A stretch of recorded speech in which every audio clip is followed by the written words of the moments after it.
Hi everyone, it's Ian here from IBI Performance Coaching. Today we're going to be talking about how to overcome shiny object syndrome, something that I know affects a lot of you and I know it's affected me quite a bit in the past. So enjoy the video.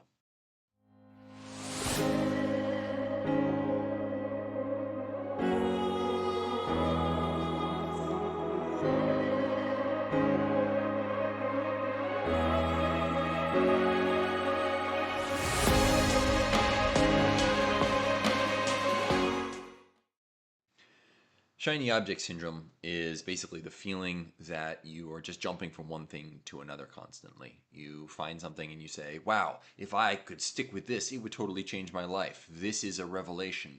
And maybe you spend a couple days investing in it, focused on it, before something else catches your attention, and that's the new hotness. And suddenly now all of your motivation shifts to doing the new thing, and the thing that was previously your revelation gets cast aside. And the real problem here is that for you to reap the benefits of whatever it is that you identify as something that could change your life or improve your situation, in order to reap the benefits, almost anything is going to require consistency. So something, even take the three pillars of physical performance, like sleep, diet or nutrition, and exercise. You could do any one of those optimally, a couple days, and you could notice some benefits. But in order to really have them change your life and how you show up, it has to be made into a more consistent practice. So if you fall in love with a kind of exercise and you say, oh, this is, if I just do stick to this, and you do it for a couple days, and then something else catches your attention, and now you're, whatever it is, collecting Pokemon cards or learning the guitar or something like that, instead of doing that workout, you're not really going to ever reap the benefits of that practice. So I hope that we're all familiar with this. I think it's probably reached pandemic levels. Pandemic. it is. It's a systemic problem common to our current age, where information is so overwhelmingly prevalent. And the truth is that when you have enough information that you could put it into practice and experience some great benefit from it, more information is actually a hindrance, not a help. And that's a really important thing to recognize. So what I want to recommend here is something called blue and red work. It involves identifying what kind of work you need to do at a given time, consciously nailing that down, and then engaging with the proper mindset, the proper identity, in order to separate out the different kinds of work in a way that will immunize you to this shiny object syndrome. Briefly, blue work is your planning work, your reflection work, your managerial work. It's the forward looking, strategic kind of work that's often conceptual and involves things like brainstorming, things like coming up with a timeline, coming up with iterative approaches. It comes up, as I said, reflection, how it worked, what didn't, sort of after action report sort of stuff. That's all blue work. Red work is nose to the grindstone, apply it, get busy with it, rubber hits the road sort of work. The real issue, I think, for many people, and myself included, is that we mix these two kinds of works, often not even knowing that we're doing that. So we'll do a little bit of red work, we'll put in some focused effort, and then we will switch into blue work, and now suddenly we're thinking about whether we should be doing the kind of work that we're doing, or is our approach to this really working? And then that leads us to change directions and do red work that's not aligned with the investment that we've already made. And so instead of going forward and making progress, we are now changing directions like this, and we can end up just sort of going in circles or demarcating the same territory over and over again through these muddled efforts. We need to separate these two. And how this applies to shiny object syndrome is this. When you start doing something new, let's take a workout program, for example. Okay, you start a new workout program, you're really enthusiastic about it, and you're doing it consistently to begin with. If you don't have a sort of endpoint or a time when you're going to evaluate how your results have been, how this workout is serving you, if you haven't predetermined that, then the message you're sending your subconscious is, this is what we do now in perpetuity. When you think of consistency, you're not just thinking about, I need to be consistent. It's the message is, it's going to persist forever. And that leads you to look for an exit. It leads you to look for something new that will be exciting, because once you get used to the new thing, now it's no longer exciting, and your brain says, "Oh, I'm not excited by this. Find me something fresh," and it looks for an exit. So when you engage in blue work actively and effectively, one of the most important things you do is you identify a timeline for any block of red work. You say, I'm going to work on this in this way, attempting to accomplish this thing until this point in either time or until I've progressed to, thus far.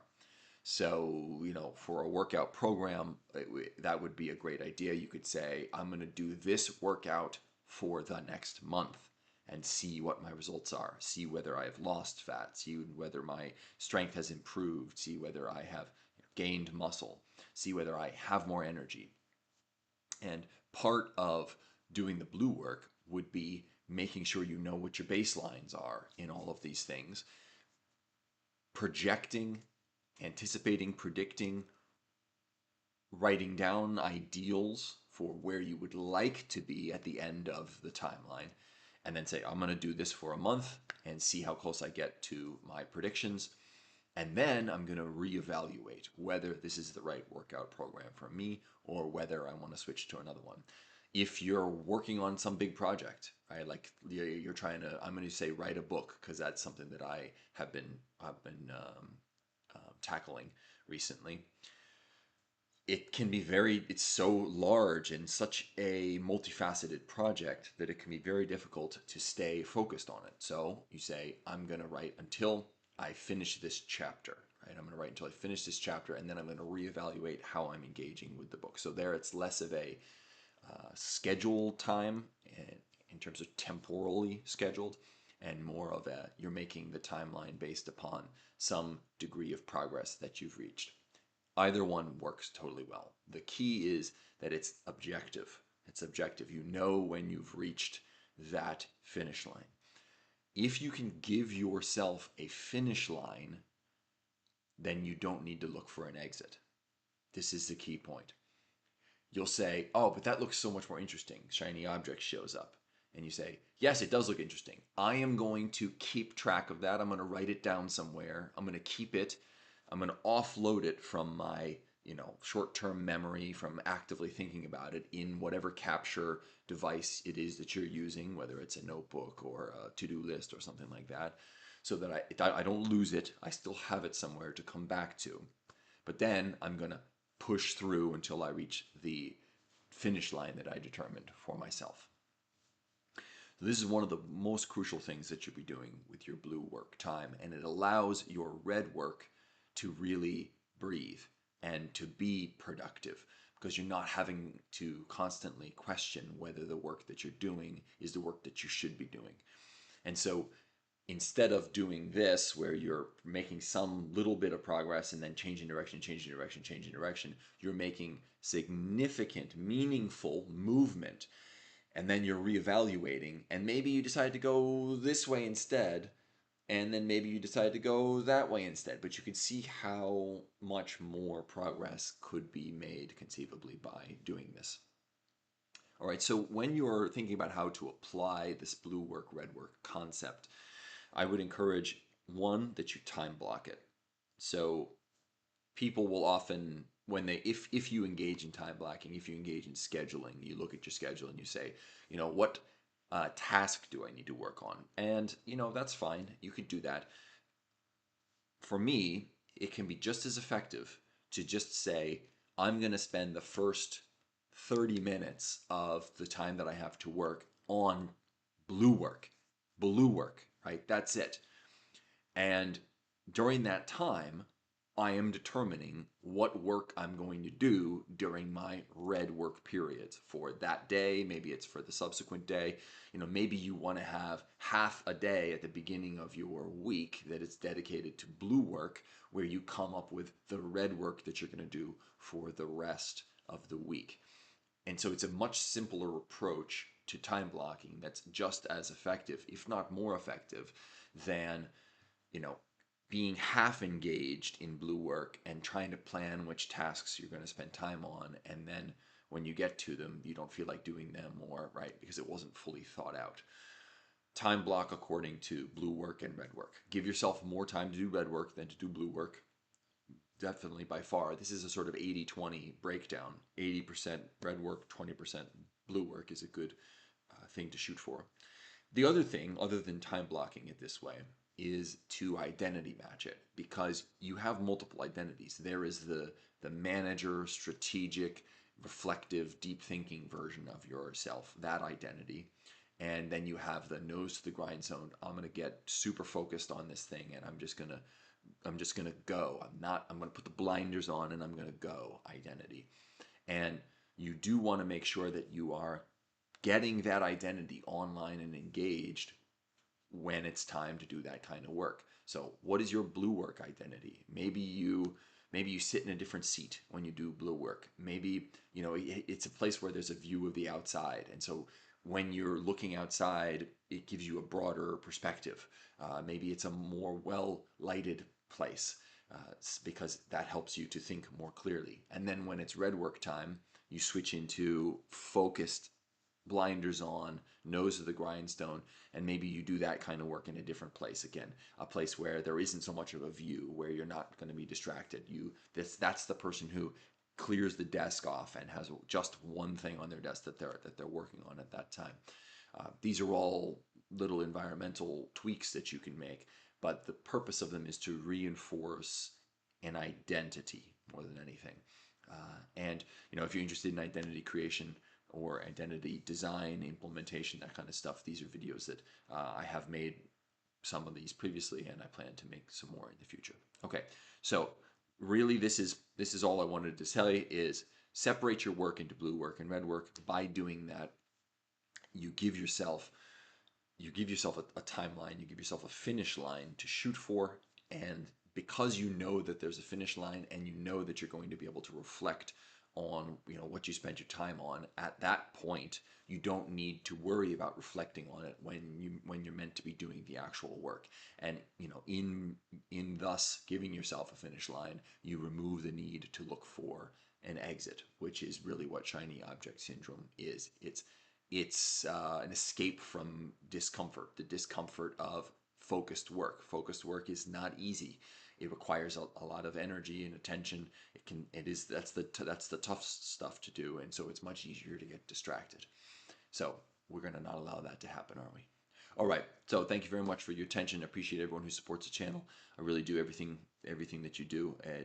Every message comes in, I read and I respond, and I love hearing from everybody. If you want to get in touch with me, you got my email address down below. You can always book a free call for coaching. There's a Facebook group, and you got all of the workout programs as well available down below. Okay, that's it. I'm going to sign off here, just reminding you that excellence is a habit and elite performance is nothing more than a choice. So just go make that choice right now.